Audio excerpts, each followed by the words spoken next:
Of course உங்களோட college is a secured place. அது மட்டும் இல்லை, நீங்கள் போகிற இடம் எல்லா இடமே வந்து ரொம்ப சேஃபாக இருக்கும். சேஃபாக இருந்தால் தான் நம்ம வந்து மற்ற விஷயங்களை நம்ம அச்சீவ் பண்ண முடியும். அதனால தான் இந்த கவர்மெண்ட்டில் ஹானரபிள் சிஎம் இருந்து ஒவ்வொரு பெண்ணும் சேஃபாக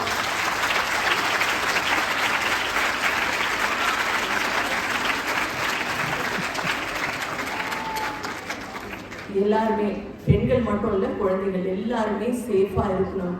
எந்த ஒரு அஃபென்ஸும் அகெயின்ஸ்ட் விமன் ஆர் சில்ட்ரன் நடக்கக்கூடாது அப்படிங்கிறதுக்காக தான் இந்த சிங்கப்பெண் சிறப்பு அதிரடிப்படையை தொடங்கியிருக்காங்க.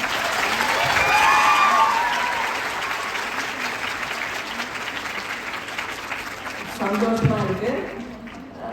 உங்களோட சியர்ஃபுல் இது இருந்து ஹானரபிள் சிஎம்க்கு நீங்க கொடுக்குற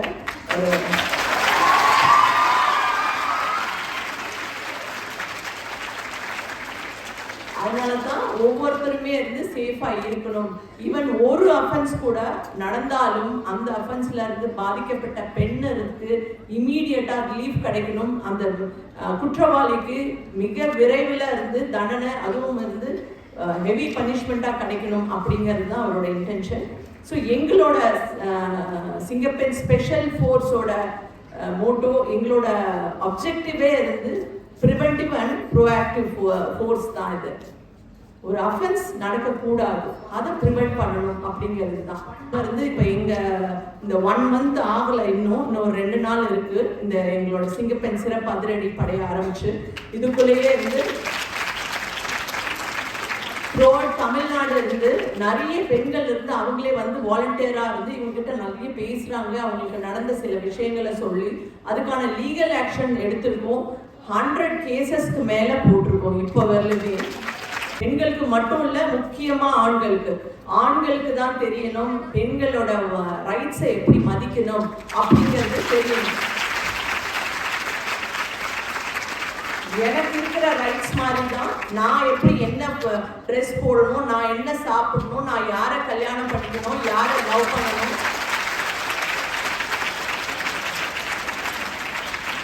அப்படிங்கிற ரைட்ஸ் வந்து பெண்களுக்கும் இருக்கு அப்படின்னு அவங்க உணர்ந்தாதான் நீ ஏன் இப்படி பண்ற, நீ ஏன் இப்படி ட்ரெஸ் போடுற, நீ ஏன் இப்படி போன அப்படியான்ற விஷயங்கள் மூலயமா தப்பு பண்ணாம இருக்கணும்னு அவங்களுக்கு தெரியும். ஸோ இந்த மாதிரியான அவேர்னஸ் வந்து கிரியேஷனுக்காகவும் எல்லா இடத்துக்கும் போயிட்டு இருக்காங்க. உங்களுக்கு மட்டும் இல்லை, மற்றவங்களுக்கு. இப்போ நீங்கள் வரும்போது பார்க்குறீங்க ஒரு பொண்ணை வந்து ஒருத்தர் வந்து தொடர்ந்து வரான், இல்லை நீங்கள் உங்கள் ஃப்ரெண்டு இருந்து நான் பிடிக்கலனாலும் அவன் வந்து எனக்கு வந்து மெசேஜாக பண்ணுறான், பேசுகிறான், இது வந்து 100% அஃபென்ஸ். ரொம்ப ரொம்ப இந்த இது பெரிய குற்றம். இது எல்லாரும் நினச்சிக்கிட்டாங்க இது இருந்து பின்னாடி வர்றது இருந்து ஒன்றும் இல்லை. ஏன்னா சினிமாலெல்லாம் காட்டுறாங்க ஹீரோ வந்து இந்த மாதிரி தான் வருவார், அப்புறம் லவ் பண்ணுறவரெல்லாம் விட மாட்டார். ஸோ இதெல்லாம் தப்பு. Stalking is an offence. நீங்கள் நிறைய பார்க்குறீங்க. இப்போ கூட ரீசெண்டாக நடந்ததுன்னா ஒரு குழந்தைய இருந்து ஒருத்தர் கூப்பிட்டு போகிறான் ஒரு ஒதுக்குப்புறமான இடத்துக்கு.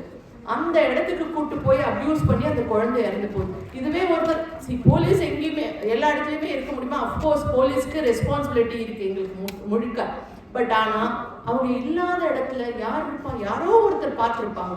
அவங்க பார்த்து ஏன் ஒரு சந்தேகம் வந்ததுன்னா ஏன் இவன் கூட்டு போகிறாங்க, சரி அப்பாவாவே இருக்கட்டும், ஏன் ஒதுக்குப்புறமாக கூட்டு போகணும், என்னமோ சம்திங் ஃபிஷி அப்படின்னு ஃபீல் பண்ணா ஒரு 1091 இல்லாட்டி ஒரு 100 கால் ஒன்று அடிச்சிருந்தா உடனே போலீஸ் வந்திருக்கும், அது தடுக்கப்பட்டிருக்கும். இப்படி தான் இந்த ஒரு 3-4 நாளைக்கு முன்னாடி ஒரு ஆட்டோ டிரைவர் எக்ஸலண்ட்டாக ஒரு ஒர்க் பண்ணாரு. ஏர்லி மார்னிங் நம்ம சென்ட்ரல் ஸ்டேஷனில் நீங்கள் எத்தனை பேர் பேப்பரில் பார்த்தீங்கன்னு தெரியல, எங்கள் டிஜிபி இருந்து அந்த ஆட்டோ டிரைவர் அவரை கூப்பிட்டு ஹானர் பண்ணாரு. ஏன்னா ஏர்லி மார்னிங் ஒரு நார்த் இந்தியன் ஃபேமிலி படுத்துட்டு இருக்காங்க குழந்தையோட. அந்த குழந்தைய அவங்களுக்கு அப்பா அம்மாவுக்கு தெரியாமல் அவன் தூக்கிட்டு போகிறான்.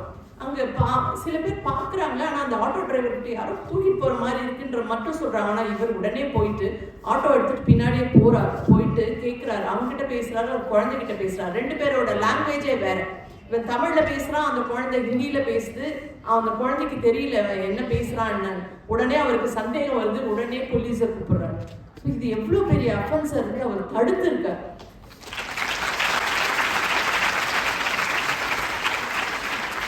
இது வந்து எக்ஸலண்டான ஒர்க். இதுதான் பைஸ்டாண்டர் இன்டர்வென்ஷன் சொல்லுவோம். இதை இருந்து ஒவ்வொருத்தருமே ஒரு சின்ன விஷயம் ஆனா எவ்வளோ பெரிய அஃபென்ஸை தடுக்குது, எவ்வளோ அந்த குழந்தையோட வாழ்க்கை, அவங்க அப்பா அம்மாவோட வாழ்க்கை, எல்லாரோட வாழ்க்கையும் அவர் எவ்வளோ நல்லா சேவ் பண்ணியிருக்காரு. அதனால தான் டிஜியை கூப்பிட்டு அவரை ரொம்ப பாராட்டி இருக்காரு. இந்த மாதிரி ஒவ்வொருத்தரும் நினைச்சா போதும், அவங்க என்ன நடக்குதுன்னு பார்த்துட்டு ஒரு அலர்ட் பண்ணினா கூட போதும். அது ஒரு ஆபத்துன்னு நம்ம வரும்போது நம்மளால என்ன வேணாலும் நம்மளால எதிர்கொள்ள முடியும். சரி, உங்ககிட்ட ஃபோனே கூட இல்லையா, வேகமா கத்துங்க. நைட்ல இருந்து கத்துறது நல்லா கேட்கும், ஓடலாம். இந்த மாதிரியான இது இருந்து குழந்தை, உங்க சின்ன தங்கச்சி இருந்தா சொல்லி கொடுங்க, எல்லாமே பேசுங்க. குழந்தைகள் முக்கியமா வீட்டுல இருந்து உங்க சின்ன தங்கச்சி இல்ல உங்க அக்காவோட பொண்ணு, சின்ன பொண்ணு அந்த மாதிரிலாம் இருப்பாங்க, அவங்களுக்கெல்லாம் சொல்லி அவங்ககிட்டலாம் பேசுங்க. ஏன்னா எப்பவுமே குழந்தைக்கு நடக்கிற அபியூஸ் இருந்து வெளியில இருந்து வர்றவங்க இருந்து only 5%, even less than 5%. ஆனால் 95% இருந்து பக்கத்தில் இருக்கவங்க, பக்கத்து வீட்டுக்காரங்க, இல்லை வீட்லேயே இருக்கவங்க, நம்மளுக்கு தெரிஞ்சவங்க, ஃபேமிலி ஃப்ரெண்ட்ஸ், இந்த மாதிரி ஆளுங்களால தான் நிறைய நடக்குது. குழந்தைங்களுக்கு சொல்ல தெரியாது. ஏன்னா அவங்களுக்கு வந்து அவங்க என்ன இந்த சேஃபான டச், அன்சேஃப் டச், இந்த மாதிரியான விஷயங்கள் இருந்து குழந்தைங்களுக்கு சொல்ல தெரியாது. நீங்க எல்லாம் பேசணும், குழந்தைங்களுக்கு சொல்லிக் கொடுங்க. இப்பவே அவேர்னஸ் தான் வந்து பவர். அவேர்னஸ் தான் ஃபர்ஸ்ட் ஸ்டெப். நம்மளுக்கான சேஃப்டிக்கும் எம்பவர்மெண்ட்டுக்கே அவேர்னஸ் தான் ஃபர்ஸ்ட் ஸ்டெப். ஸோ நம்மளை சுற்றி என்ன நடக்குது, நீங்கள் தனியாக போனீங்கன்னாலும் அப்படிதான். ஸோ காதில் இருந்து இயர்ஃபோன் மாட்டிட்டு பாட்டு கேட்டு தனியாக போகும்போது மட்டும் போகாது.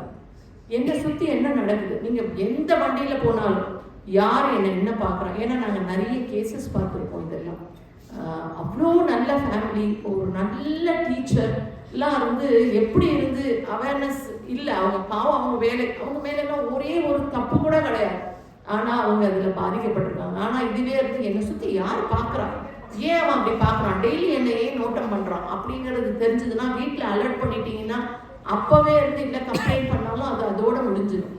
ஸோ நீங்கள் இருந்து தனியாக போகும்போது சுற்றி என்ன நடக்குதுங்கிறத வாட்ச் பண்ணிட்டு போங்க. தயவு செய்து காதில் இருந்து உங்களோட இயர்பட்ஸ் மாற்றிட்டு பாட்டு கேட்டுட்டு போகிறது நிச்சயமா it is not advisable. You have to take care of your self.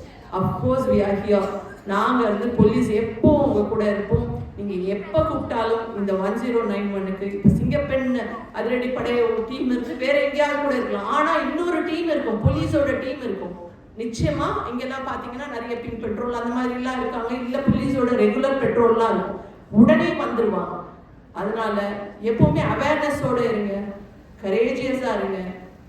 எல்லாரும் வந்து முதல்ல ஹாப்பியாக இருங்க. ஹாப்பியாக இருந்தீங்கன்னா கண்டிப்பாக இன்றைக்கே பார்க்க முடிஞ்சுது, எல்லா ஆஃபீஸ் பேரர்ஸ் எல்லாம் ரொம்ப ஹாப்பியாக இருக்காங்க, நீங்களும் எல்லாம் ஹாப்பியாக இருக்கீங்க. உங்கள் லைஃப் முழுக்க இதே மாதிரி ஹாப்பினஸோட நீங்கள் நினச்ச எல்லா விஷயம் நீங்கள் சாதிப்பீங்க. All the best. அதே மாதிரி